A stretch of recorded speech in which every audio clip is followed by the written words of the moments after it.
So yan guys, samahan nyo ako at ako'y mag-aayos dito sa kabilang tindahan at ililipat natin ang damitan dito katabi na lang ng sapatusan namin tindahan kasi para isa na lang.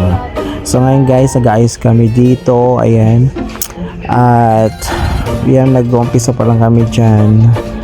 Ayan, sa mga sapatos kung ano-ano pa, pero inulit ko ulit po yan kasi hindi pa yan yung pinaka final, inuna lang yung kasama ko. So ayan, nag-ayos na at kinuha ko na yung mga ibang damit doon ng mga bata, pero ayan, at nag-aayos pa rin. So ayun, linagay ko na yung ibang mga karton dyan. Hanggang ngayon hindi pa rin ako tapos.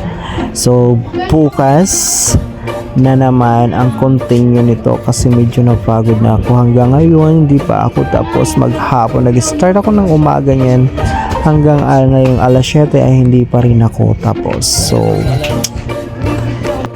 at yan muna ang aming natapos dito. So bukas naman, bye.